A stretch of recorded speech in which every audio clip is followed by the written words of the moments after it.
POV. Your life as a money launderer for a trillionaire. Here's what nobody tells you about working for the richest person alive. The money isn't the problem. The money is easy. You could move $200 million before lunch and still make your kid's soccer game by 4. The problem is that $1 trillion generates money faster than any system on Earth can legitimately absorb it. Every single day, without a single business decision, without a single meeting, the number grows. Dividends, interest, appreciating assets in 17 asset classes across 41 countries. He doesn't need more money. He needs somewhere to put it. That's where you come in. You're not a criminal. That's the first thing you need to understand. You have a master's in international tax law from Georgetown. You spent 8 years at a white shoe firm structuring legitimate cross-border transactions for Fortune 100 clients. You know exactly where every legal line is drawn because you helped draw some of them. You also know exactly how to step over those lines without leaving footprints. The call comes through a former colleague. Discreet introduction, no names on the first call, just a number. Annual retainer, guaranteed. Wire transferred quarterly to whatever entity you designate. The number has 8 figures. You ask what the work involves. Financial architecture, they say. Optimization, discretion. You say yes before they finish the sentence. You meet him once, just once. Private floor of a building in Geneva. No assistants, no security visible, though you know it's there. He's younger looking than his photos. Unremarkable in person in the way that truly powerful people often are. He shakes your hand and doesn't perform anything. No dominance, no warmth, just assessment. He explains the situation in 11 minutes. His visible wealth is the problem, not the solution. Every dollar publicly attributed to him generates regulatory scrutiny, political exposure, legal liability. Governments want to tax it. Activists want to seize it. Competitors want to study it. Enemies want to weaponize it. The solution is architecture, a shadow structure that holds the real portfolio. Assets that exist everywhere and nowhere simultaneously. Wealth that generates returns without generating visibility. Your job is to build that structure and run it permanently. You fly home first class and spend the flight writing notes on a legal pad you'll destroy before landing. By the time the wheels touch down, you've already sketched the first 3 layers. This is the part that's still exciting. Before the weight of it settles, the structure takes 14 months to build properly. 47 shell companies across 11 jurisdictions, foundations in Liechtenstein, trusts in the Cook Islands, operating companies in Singapore, Dubai, Delaware. Each layer owns pieces of the next layer. Each layer has its own legal identity, its own paperwork, its own plausible reason for existing. You work with a network of local lawyers who each see only their piece. Nobody but you sees the whole architecture. That's deliberate. That's the only way it works. The money moves through real businesses. A hotel group in Southeast Asia that consistently underperforms on paper because its actual revenue gets reclassified before reporting. A private equity fund that makes investments at curious valuations, overpaying for assets held by entities you also control, the premium disappearing cleanly into legitimate acquisition costs. An art advisory firm that buys and sells across affiliated auction houses, prices determined by the transaction's structural needs rather than the market. The technical term for what you're doing is layering, creating enough distance between the origin and the destination that causation becomes impossible to prove. The practical reality is that you're very good at math and entirely comfortable with ambiguity. Year 1, you move $4.3 billion. Not a single flag, not a single inquiry. You buy a house on the lake outside Zurich. You pay cash through a structure you built yourself, which is either professional pride or a warning sign, you haven't decided which.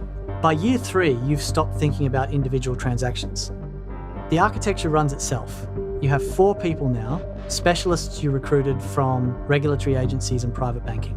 They know what they do. They don't know for whom. Compensation ensures loyalty more reliably than ideology ever could. Your days are operational. Which entities need rebalancing? Which jurisdictions are tightening reporting requirements and need restructuring around? Which assets are generating returns that need reclassifying before they create attribution problems? It's problem solving, Complex, intellectually demanding, well-compensated problem solving. You've found a way to think about it that keeps it clean in your head. You're not creating anything harmful. The money exists regardless of what you do with it. Wealth of this scale has always found ways to exist outside ordinary systems. You're just the engineer maintaining infrastructure that would exist with or without you. The rationalization is so smooth you barely notice you're doing it anymore. Your daughter asks what you do. You tell her international tax consulting. She nods and goes back to her phone. This is the best possible outcome, and it sits in your chest like a stone. In year 5, a journalist publishes a piece, not about you, about him. A detailed investigation into the gap between his reported wealth and what asset analysts estimate he actually controls. She's done serious work. Shell company registrations cross-reference with property records, cross-reference with directorship filings across 12 countries. She gets close.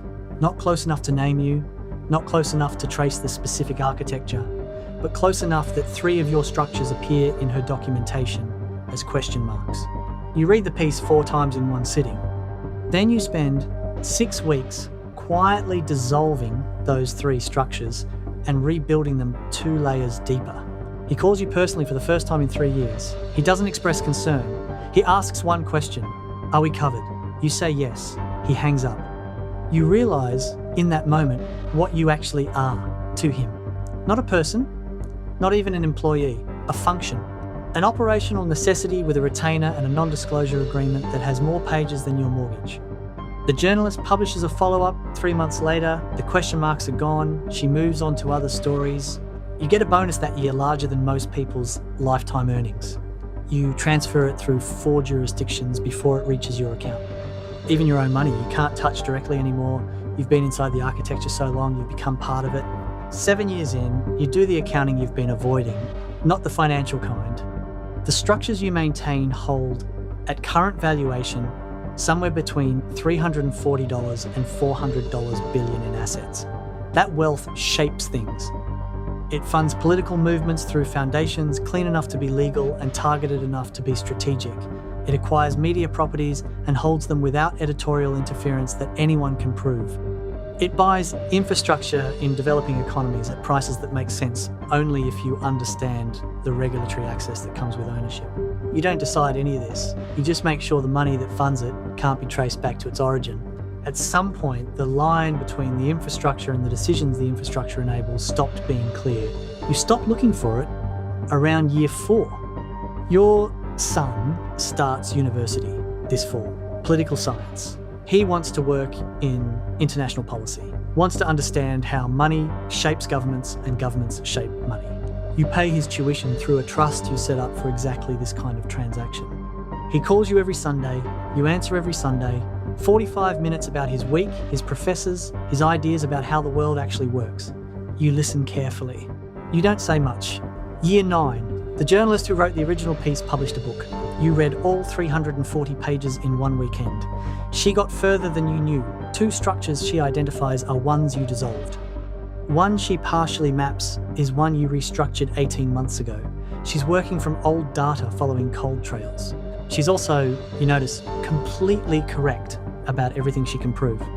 The picture she draws of how extreme wealth disappears into shadow structures and re-emerges as political and economic power is accurate, careful, sourced. She just can't see far enough in to find you. You think about sending her an anonymous tip. Not a confession, just a correction. One structural detail she has wrong that's sending her in the wrong direction. You don't. You sit with the thought for a week and then set it down and go back to work. He calls again. Second time in 9 years. He's restructuring his public holdings. The shadow portfolio needs corresponding adjustments, significant ones, months of work.